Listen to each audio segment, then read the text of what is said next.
नमस्कार दोस्तों, मेरा नाम आदर सिंह और आज इस वीडियो में हम पढ़ने जा रहे हैं सातवाहन वंश के बारे में कि जो सातवाहन थे उनका शुरुआत कैसे हुआ, टाइम पीरियड क्या है। साथ ही साथ हम जानेंगे जियोग्राफिकल कंडीशन के बारे में, पॉलिटिकल कंडीशन के बारे में, एडमिनिस्ट्रेशन के बारे में, रिलीजन के बारे में कि इनका रिलीजन, इनका धर्म क्या था।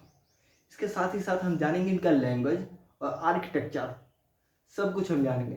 जो हमारी थ्योरी होगी, ठीक है, वो पॉलिटिकल जो हमारी थ्योरी होगी उसके जो पॉलिटिकल कंडीशंस हैं, साथ ही साथ जो सोशल कंडीशंस हैं, ये सब चीज़ें जो है आर एस शर्मा से हम लेंगे। और जो हमारे फैक्ट्स हैं उसको हम उपेंद्र सिंह से पढ़ेंगे। तो हमारे लिए बहुत इंपॉर्टेंट होने वाला है। दोस्तों, आप सोचिए कि मौर्य एम्पायर जो है कितना इंपॉर्टेंट रहा होगा कि उसके बाद आने वाले जितने भी एम्पायर थे, जितने भी साम्राज्य थे, ठीक है, सब उतने इंपॉर्टेंट नहीं देखे जाते, उस रूप में नहीं देखे गए, क्योंकि सब में बाद में मौर्य एम्पायर जो है उसी में जुड़ गया। ठीक है, मतलब कि पोस्ट मौर्य एम्पायर, कोई भी आप कुषाण को ले लीजिए, सातवाहन को ले लीजिए, तो सबको क्या देखा जा रहा है, कहा जा रहा है कि पोस्ट मौर्यन फेज। ये सब ऐसे एम्पायर हैं जो मौर्य एम्पायर के बाद आए। मतलब ये सोचिए कि मौर्य एम्पायर कितना इंपॉर्टेंट हो गया यहाँ पर, इसका यही मतलब है ना। और जो सातवाहन थे, ठीक है, इनके टाइम पीरियड को लेकर बहुत विवाद भी है इतिहास में। कुछ इतिहासकार दूसरा कहते हैं तो कुछ दूसरा कहते हैं, लेकिन अधिकतर जो मानते हैं वो कहते हैं कि 2 सेंचुरी बीसी से लेकर 3 सेंचुरी सी तक था इनका एम्पायर। मतलब काफी साल, कई दिन तक चला, काफी लंबा चला, ये इंपॉर्टेंट भी है। और कहां पर था, जो हमारे प्यारे इंडिया, हमारा जो इंडिया है उसके डेक्कन एरिया में, ठीक है, डेक्कन एरिया में ये एम्पायर फैला हुआ था। अब बात आती है इसको फाउंड कौन किया था। तो सीमुख जो इसके फाउंडर हैं, सबसे पहले उन्होंने ही इसकी नींव डाली सातवाहन की। और जो हमारे पुराण है, हाँ, वो पुराण हमारे हैं, वो कहते हैं कि जो सातवाहन थे वो आंध्र लोग थे। मतलब क्योंकि इनकी शुरुआत जो है आंध्र प्रदेश के जगह से हुई। आंध्र प्रदेश, तेलंगाना, इन सब एरिया में फैले हुए थे। इसके एरिया, अगर हम एरिया की बात करें तो इसी को ध्यान में रखते हुए जो पुराण जो उस टाइम पे लिखे गए वो हमको बताते हैं कि जो सातवाहन थे, ठीक है, उन लोग आंध्र थे, या फिर ट्राइबल लोग थे, जनजाति की। अब हम बात करेंगे जियोग्राफिकल कंडीशन के बारे में कि जियोग्राफिकल कंडीशन कैसा था, जियोग्राफिकल लोकेशन कैसा था सातवाहनास के। तो जो सातवाहन थे, ठीक है, सातवाहन जो है वो गोदावरी नदी के पास से लेकर ऊपर जो है तेलंगाना, महाराष्ट्र और गुजरात तक फैले हुए थे। अगर हम स्टेट वाइज बात करें तो आज के आंध्र प्रदेश, तेलंगाना, उसके साथ महाराष्ट्र और गुजरात और मध्य प्रदेश, कर्नाटक में भी बाद में इनके हिस्से पहुंच गए थे। मतलब इस एरिया में भी यही थोड़ा इमर्ज हो गए, आ गए, डेवलप कर गए। क्यों? क्योंकि उस टाइम पे जितने एम्पायर थे उसको इन्होंने हराना चालू किया। ये बहुत पावरफुल थे, ठीक है, सातवाहनास बहुत पावरफुल थे और समय के साथ इनका पावर बढ़ता गया। अगर हम कैपिटल सिटी की बात करें तो यह भी समय समय पे बदलता गया। Capital cities varied at the different time. अलग अलग समय पे क्या हुआ, जिस तरह से राजा आए, जिस तरह से उनकी एम्पायर बढ़ा, उस तरह से उन्होंने क्या किया, कैपिटल को इधर उधर ट्रांसफर कर दिया। वहां पर ध्यान रखना होता था कि कैपिटल को बीच में, सेंट्रल में रखना है, जिससे पूरे अंपायर को वो कमांड कर सके। इसके साथ साथ यह भी ध्यान दिया जाता था कि वो कैपिटल जो है सेफ है कि नहीं, क्योंकि कैपिटल जो होता है वही तो सेंट्रल है, उसी से तो सब कुछ होना है। इसके साथ दो जो इंपॉर्टेंट कैपिटल्स अपने टाइम पे थे वो था एक प्रतिष्ठान, जिसको पैठान भी कहते हैं आज, और साथ ही साथ अमरावती। ये दो ऐसे इंपॉर्टेंट कैपिटल्स थे सातवाहनास के जो काफी दिन तक टिके रहे और बहुत इंपॉर्टेंट थे इनके समय पे। यह था हमारा प्यारा इंडिया, ठीक है। इसमें जो है सातवाहनास के हम मैप दिखाए हैं। कि इन एरियाज में जो है सातवाहनाज फैले हुए थे। दोस्तों अब हम जानेंगे पॉलिटिकल कंडीशन के बारे में कि जो सातवाहनाज थे, ठीक है, उनके टाइम पे पॉलिटिकल कंडीशन, राजनीतिक परिस्थितियाँ क्या थी, और साथ ही साथ वहाँ के एडमिनिस्ट्रेशन, जो एडमिनिस्ट्रेटिव सिस्टम था वो कैसा था। तो आपको बता दें, जो सातवाहनाज थे वो भारत के पहले ऐसे रूलर्स बने जिन्होंने अपना कॉइन्स, ठीक है, इशू किया। अब आप कहेंगे कि मौर्य ने भी इशू किया था, तो इन्होंने अपना कॉइन्स तो इशू किया, लेकिन उस कॉइन्स में क्या था, इनका पोर्ट्रेट बना था, ठीक है, इनका चित्र बना हुआ था। इन्होंने कैसे सीखा ये चीज, तो हमारा प्यारा इंडिया है, यहाँ पर ये रूल करते थे डेक्कन एरिया में, और धीरे धीरे इनका अंपायर, मैंने बताया, एक्सपेंड हो रहा था। ये ऊपर और भी जो अंपायर्स थे उनको हरा रहे थे, जैसे कि ये मान लीजिए हमारा प्यारा इंडिया है, यहाँ पर सातवाहन रूल कर रहे थे। धीरे धीरे जब ये अपने अंपायर को एक्सपेंड कर रहे थे, तो यहाँ पर क्या हुआ कि गुजरात जैसे स्टेट्स को जब इन्होंने कब्जा किया, तो वहाँ के जो रूलर्स थे वो अधिकतर जो है फॉरेन इन्वेडर थे, जो फॉरेन से आए थे। वहाँ से इन्होंने सीखा कि वहाँ के जो कॉइन्स थे, वहाँ पर जो रूलर्स थे वो उन कॉइन्स में अपना पोर्ट्रेट छपवा देते थे। और मौर्य एम्पायर में क्या था, मौर्य एज में क्या था कि उन कॉइन्स में पंचमार्ट कॉइन था, वहाँ पर चित्र नहीं बना था। तो ये चीजें नहीं आ गई। गौतमीपुत्र सत्कारनी ने सबसे पहले जो है ऐसा कॉइन्स छपवाया जिसमें उनका पोर्ट्रेट था, चित्र था। इसके साथ ही साथ जो सातवाहन किंग थे उन्होंने बुद्धिज्म और साथ ही साथ ब्राह्मणिज्म दोनों को सपोर्ट किया। वो कहते तो थे कि वो हिंदू हैं, वो ब्राह्मण स्टेटस जो है क्लेम करते थे, लेकिन इसके साथ ही साथ वो जो है बुद्धिज्म को काफी ज्यादा सपोर्ट करते थे, बौद्ध धर्म को। इसके साथ सक्सेसफुली उन्होंने क्या किया, अपने टेरिटरीज, जो उनका क्षेत्र था, उसको उन्होंने डिफेंड किया, सुरक्षित बनाया। जो उनका कैपिटल था अमरावती था, उसके साथ साथ साथ जो पैठान था, इसको इन्होंने काफी ज्यादा सेफ बनाया, सुरक्षित बनाया।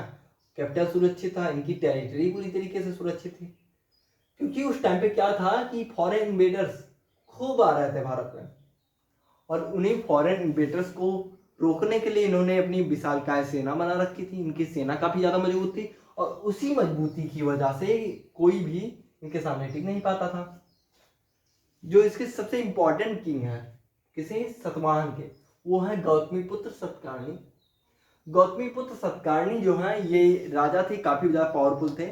इन्होंने क्या कहा कि ये ब्राह्मण है।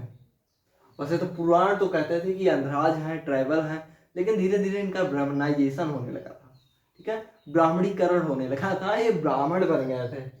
और इसके साथ इन्होंने डिफीट किया साकाज को, जो उस टाइम पे साकाज थे, उनको डिफीट किया। और साथ ही साथ जो उस टाइम पे क्षत्रिय रूलर्स जो थे उनको ही इन्होंने डिफीट किया।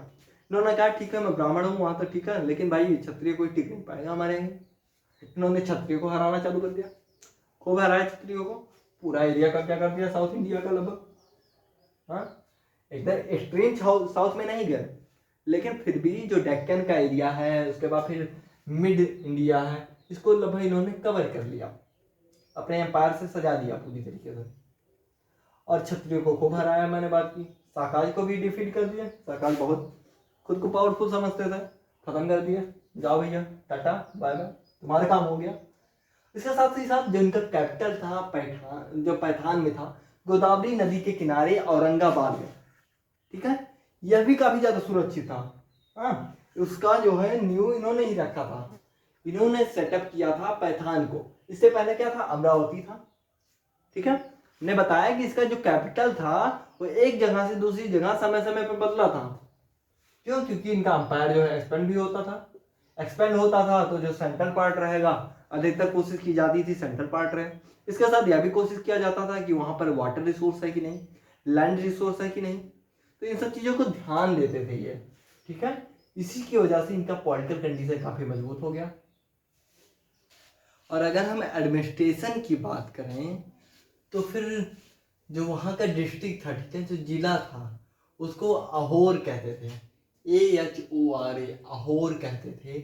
और जो एक एडमिनिस्ट्रेटिव यूनिट था अशोक के टाइम पे, अशोक के टाइम पे भी एडमिनिस्ट्रेटिव जो एडमिनिस्ट्रेटिव यूनिट था डिस्ट्रिक्ट का, उसको अहोर कहते थे। वही सेम चीज़ जो है यहाँ पर भी आ गया, हम देख सकते हैं। वहाँ के जो ऑफिशियल्स होते थे उसको अमत्याज और उसके साथ और महामद्राज कहते थे। ठीक है, क्या कहते थे? अमत्याज और महामद्राज। जो वहाँ का सेनापति हुआ करता था, काफी पावरफुल होता था। वो जो प्रांत था, ठीक है, अलग अलग प्रांत में बटा हुआ था, तो उसका गवर्नर हुआ करता था। ठीक है, प्रोविंशियल गवर्नर होता था सेनापति उस टाइम पे। कब? सतवाहनास के टाइम पे।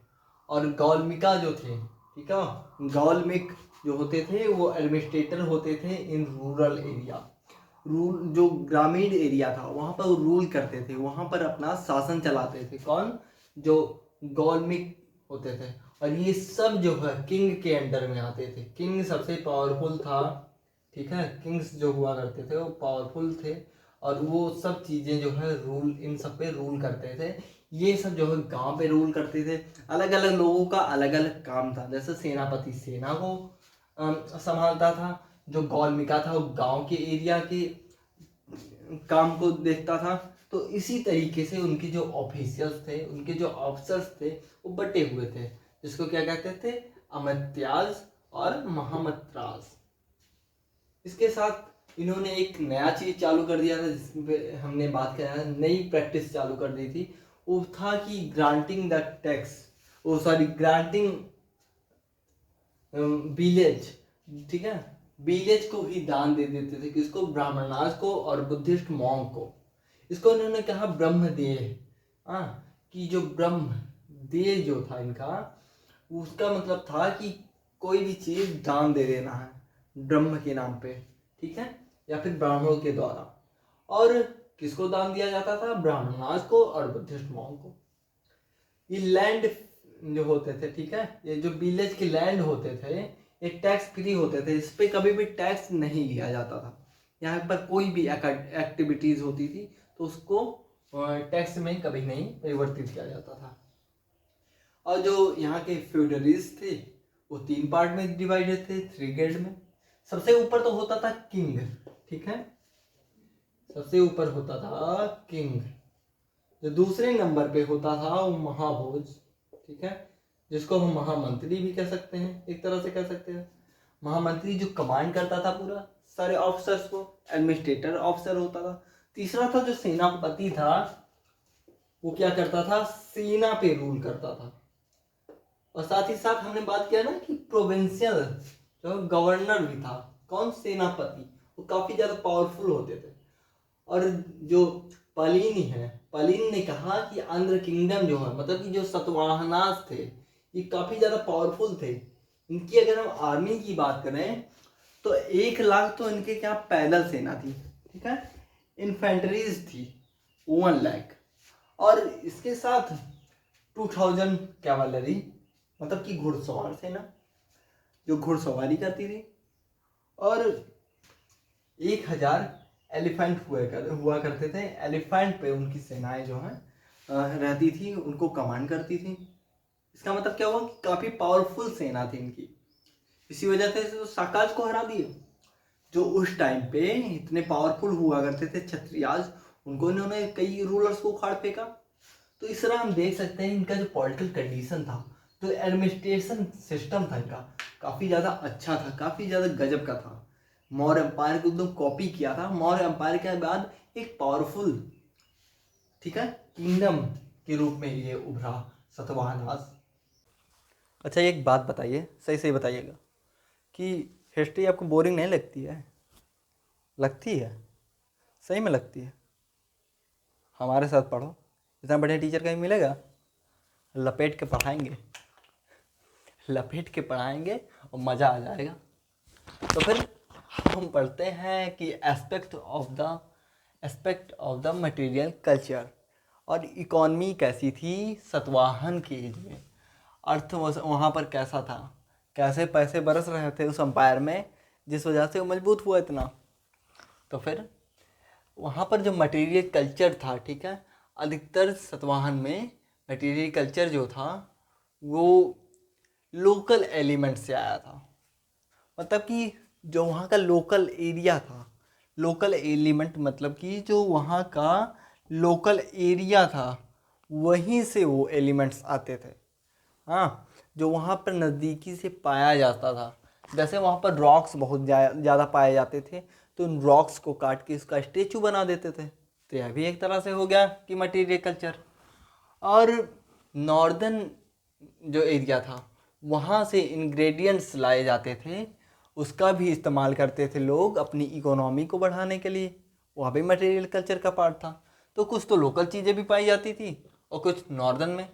जैसा कि ये हमारा इंडिया है, ठीक है, मान लीजिए जैसा हमारा इंडिया इतना बेकार नहीं है जैसा मैं बना रहा हूँ, ठीक है।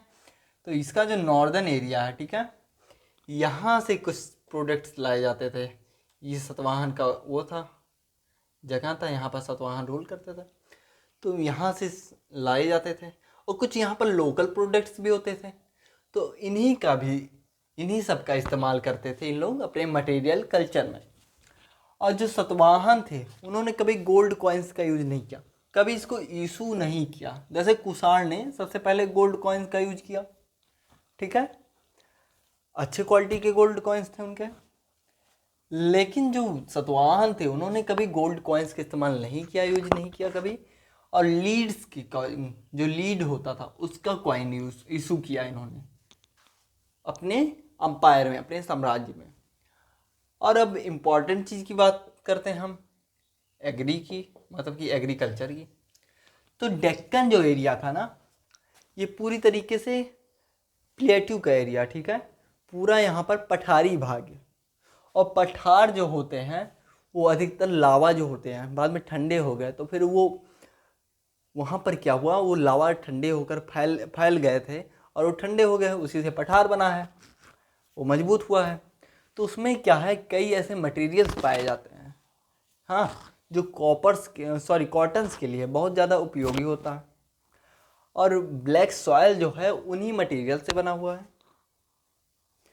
मतलब कि अब आपको थोड़ी ज्योग्राफी भी पढ़ा देते हैं। ए वॉल्केनो है, ठीक है, तो इंडिया में वॉल्केनिक एरप्शन हुआ कई मिलियन ईयर एगो। और इससे क्या हुआ, ये जो बीच का पार्ट है इंडिया का, यहाँ पर क्या हुआ, पूरी तरीके से प्लेटू की जो ये लावा निकले फैल गए। और इससे क्या हुआ कि यहाँ पर जो है ब्लैक सॉयल बन गया, धीरे धीरे डिकम्पोजिशन हुआ। वो चीज़ें जो थी यहाँ से नदियाँ बहना चालू की और सब, तो उनको तोड़ तोड़ के मिट्टी जो है पूरे साउथ इंडिया और डेक्कन एरिया में फैला दिया। और इससे क्या हुआ कि वहाँ पर एग्रीकल्चर जब ग्रोथ हुआ तो डेक्कन में क्या, रेगुर जो सॉइल होते हैं, ब्लैक सॉइल होती है, जो काली मृदा होती है, वो फैल गई। और वो कॉटन के लिए बहुत ज़्यादा हेल्पफुल होता है, उसको कॉटन सॉइल भी कहते हैं इसीलिए। तो यह एक इम्पॉर्टेंट वजह था वहाँ पर। इससे क्या हुआ कि क्लॉथ बनने लगे काफ़ी ज़्यादा, कॉटन के द्वारा बनाए गए चीज़ इस्तेमाल होने लगी। और पैडी कल्चर भी वहाँ पर होने लगा, वो पैडी कल्चर भी सीख गए थे। जैसे नॉर्थ में, ठीक है, नॉर्थ में पैडी कल्चर होता था, इस एरिया में उत्तर प्रदेश, बिहार, यहाँ सब के एरिया में, बंगाल में। तो वहाँ से इन्होंने सीखा और पैडी कल्चर भी स्टार्ट कर दिया। इसके साथ ही साथ एग्रीकल्चर सरप्लस हो गया। अब एग्रीकल्चर कहीं का सरप्लस हो जाएगा तो क्या होगा कि कई ऐसे क्लास निकलेंगे सोसाइटी में, कई ऐसे वर्कर्स निकलेंगे जो खेती के अलावा भी और काम कर सकते हैं। अगर क्या हो कि अभी इस खेती जो है, फार्मर्स जो हैं खेती करना बंद कर देंगे, तो हम जो स्टूडेंट्स हैं अभी जो किताबों में लगे हुए हैं, तो हम भी क्या करेंगे, हमको भी मजबूरी में खेती करना पड़ जाएगा। लेकिन अभी क्या है, एग्रीकल्चर सरप्लस हो रहा है, हम इजीली खरीद सकते हैं अनाज को मार्केट से, ठीक है।